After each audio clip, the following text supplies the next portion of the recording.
isip pare sumusunod mi ni San Pedro og sa mga apostoles.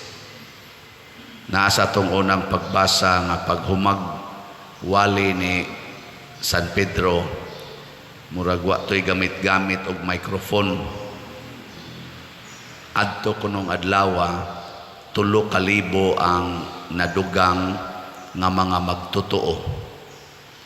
Di ko ka-imagine giunsa to niya pagbunyag o giunsa to niya pagwali.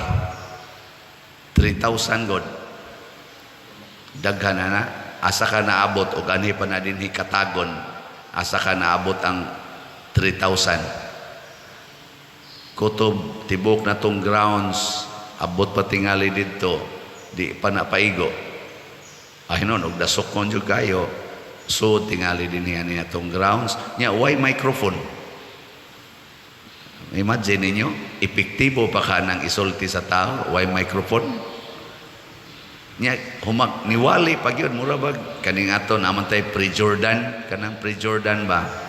Ambot ning ato mga katikista, kisa may tighatag dinig pre-Jordan.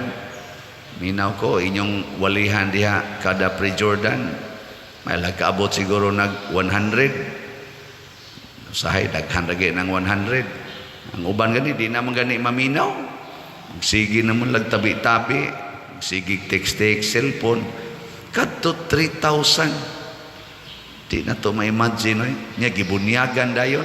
So pre-Jordan usa, nya human bunyag 3,000. Naka-imagine lang ko unsa ang grasyas Ginoo nga miuban sa mga pulong ni San Pedro ug sa iyang mga kauban. Kanabang nahimong very attractive ang ilang pulong nga ang tao dili na ganahan mo undang sa pagpaminaw. Og magwali ko ron dinhig 30 minutos, ganahan pa mo maminaw. Sus, luos lamog lingi, luos lamog lihok-lihok, kunya kanang inyong mga relo, inyong nang tanaw-tanawon, niya mulingi din mo ngadtos orasan, inyo pa jud kong pakitaon nga mulingi mo sa orasan. Nganong na epektibo man ang wali nilang San Pedro? Tungod kay nagda sila Ginoo sa ilang kasing-kasing o sa ilang kinabuhi. Si Mother Teresa of Calcutta, wa man to siya sigig wali, pero gada siya Ginoo sa iyang kinabuhi, natandog ang tibuok kalibutan. Si St. Francis of Assisi, wa man to magsigig yun o ka na ganing wali o dagko kayong crowd, sige raman to alagad sa mga masakiton o sa mga makililimos, pero natandog ang tibuok kalibutan. Mo ni siya ang atong inspiration, mga Katoliko or mga Kristiyano. Dad-o nato ang Ginoo sa atong kinabuhi, ang tanang butang nga naas atong o tanang sitwasyon sa atong kinabuhi monindot gyud naagyoy gitawag og transformation.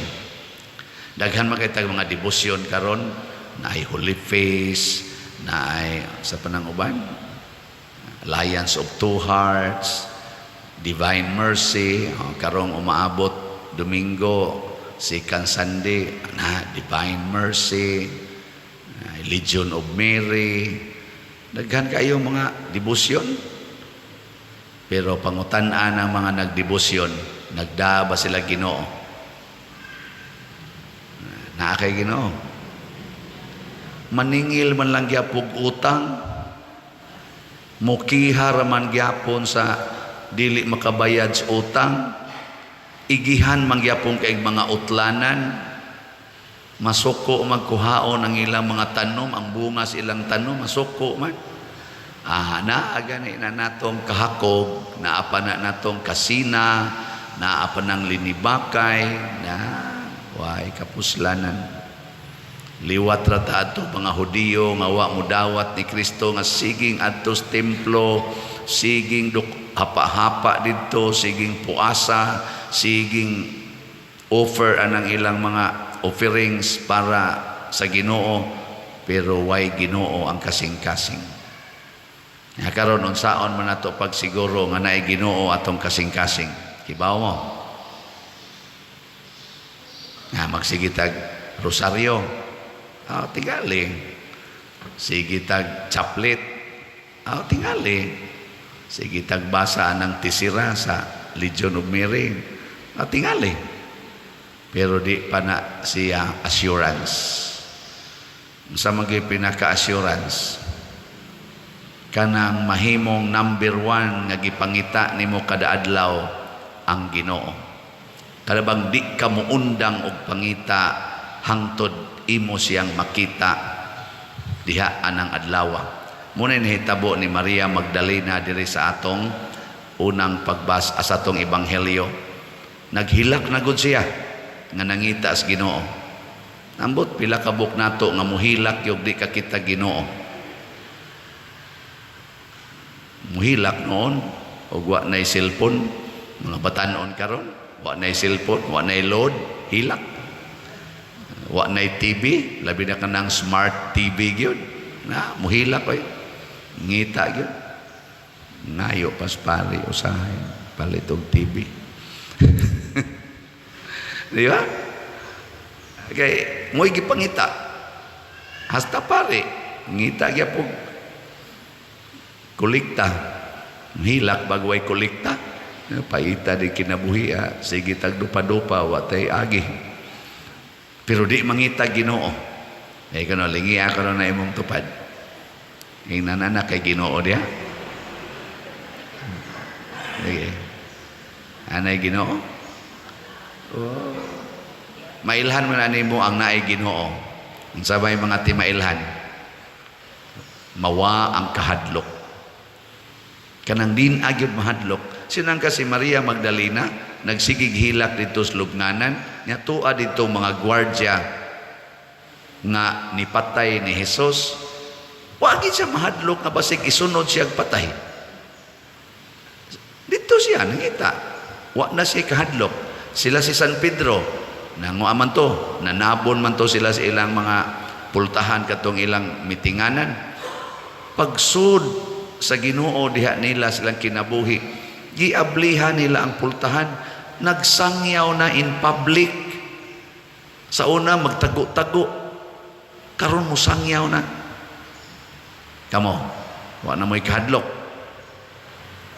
Di mo mahadlok nga ubano na inyong buhok. Di na niyo na patina. Hadlok kaayo. Di mo mahadlok nga makanser. Di mo mahadlok nga masakit. Di mo mahadlok nga mahagbong anang mga board exams. Di mo mahadlok nga mga bit inyong bana. Wala unang tingog. Di mo mahadlok nga mga bit inyong asawa. Mo biyahe mo adto mo gawas nasod o mo sakay mo eroplano, di mo mahadlok nga makras. Ako mo sakay ra ba kurog kuan barko karong taud-taud stag malunod no. Yung hadlok ka na. Daghan kay tag kahadlok. Usahay god damgo-damgoho na lang ta sa atong kahadlok. Na moingon ako pader gadamgo kog bitin nya. Unsa may meaning ana pader nya? Pag abot pag na kamata ko pader pertin akong kulbaa nya pagkabalik na kog tug liyo na sad ang akong kanang kuan gidamgo nako. Apat yun noon gagana. Nako tingali ang imo ng mga kahadlok ug mga kabalaka. Ngunay mo tunga inig abot na sa imong katulugon. Ana, una usahay di na lang sa nang kakatug kay hastas imong paghinanok samukon kas imong kahadlok. Nang daghan kay karon nagdepresyon, daghan kayo nga stress, mga kahadlok man gunagod. Kay wa kay Ginoo, nangita kag kwarta, nya mura magminus ang kwarta, nahadlok na ka unsay sunod nga mahitabo. Nangita ka og acceptance nga gusto kang dawaton ka sa imong isigkatao, sa imong pamilya, gisalikway ka, nabalaka na ka, naguol na ka. kay dili ka kadawat nga isalikway kay wa man sa kay Ginoo. Butang Ginoo imong kinabuhi. Di ba bisag isalikway kanilang tanan, moingon ra gyud ka, wala na akong hahanapin pa. Di ba? Psalm 23, the Lord is my shepherd, there is nothing I shall want. So mawa gina mga kabalaka kahadlok. Ikaduha, nga timaan nga naatay Ginoo, ang tanan natong mga pagtan-aw sa mga butang mahimo ng Diyos nun. Padalitan, kakita kag tawo nga nisuyop, imo pag yun ang anak, unsay imong isulti? Nisuyop ba? Drugs. Unsay imong isulti? Muana dayon ka, hununga na. Hununga. Ang una kita nimong makita, mayon dayon ka, ni ay luwasonon. O, di ba? Ni ay luwasonon. Yung sa umana nimo pagluwas, imong kasaban, imong hulga-hulgaon, di man na mo'y pangginoo. Higugmaon. Higugmaon. Una, sigihan, animong palit og suyupunon. Higugmaon man. Ang samuday mong ihatag ang kanang kontra niya o kanang iyang makalipay. O nahigugma ka, kanang yung makalipay. Di ba? Ikaw niya pa din, maadik na. Oh, pwede mangganig mo kuyog sa kaniyang suyog. Nga naman, nahigugma man ka, kuyog yun. Muna si Kristo, pagkakita niya nato nga naglunang natasasala, milunang siya kuyog nato. Nya kahibaw man siya nga ang silot sa sala kamatayon, nagpakamatay siya. Kuyog nato ug para nato. Hasta pa ganitong tulisan, iya pag yung gidas paraiso. Kana bang ang ato ng pagtan-aw sa atong isig katao, dili na kaaway, kung dili ato ng igsuon. Mauna siya ang gisulti ni San Pedro, mga igsuon, luwasa ang inyong kaugalingon nining dako kayong silot nga umaabot.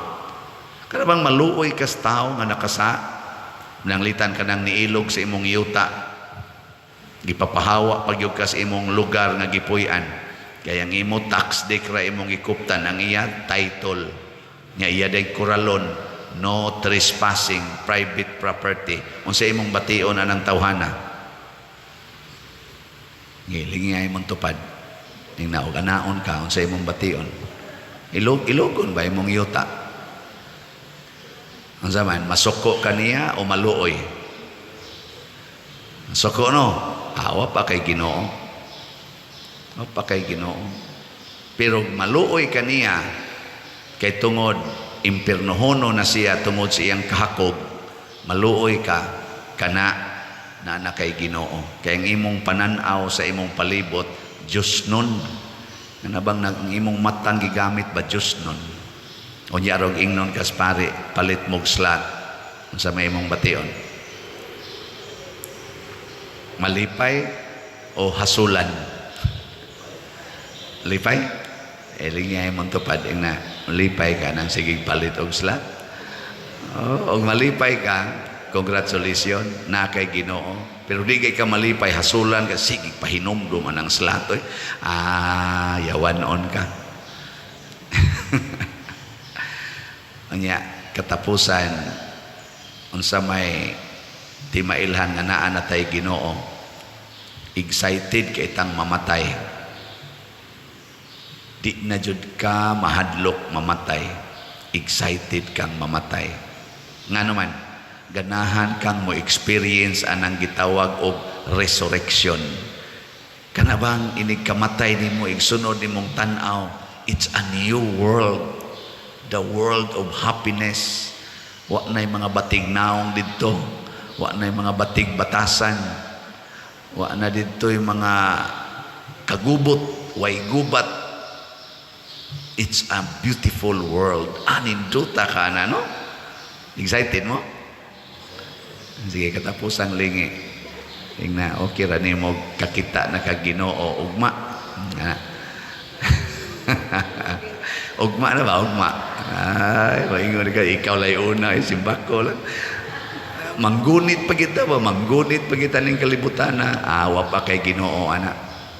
Kaya ang dunay Ginoo, excited yun nga mutabok. Matod pang San Pablo, giisip ko na ang akong kaugalingon na patay o kung buhi pa ko karon, si Kristo na ang nagpuyo kanako. Siya mismo ba, yang giisip na patay na siya. Kung ako'y papilion, matod pa niya, pilion ako nga mahilayo ako ni ining lawasa aron maduol ko sa Ginoo, kay sayod ko nga samtang niya pa ko aning lawasa, layo ko sa Ginoo. Ana, no? San Pablo, ndota, no? Excited mamatay ba? San Roque mo, sa nayang gibati. San Pedro Calungsod, San Lorenzo Ruiz, maugya po na ilang gibati, kay nasudlan man sila Ginoo. Sige, mangita na ta Ginoo, ha? So good karon. Sige katong mangita Ginoo, manindog na ta.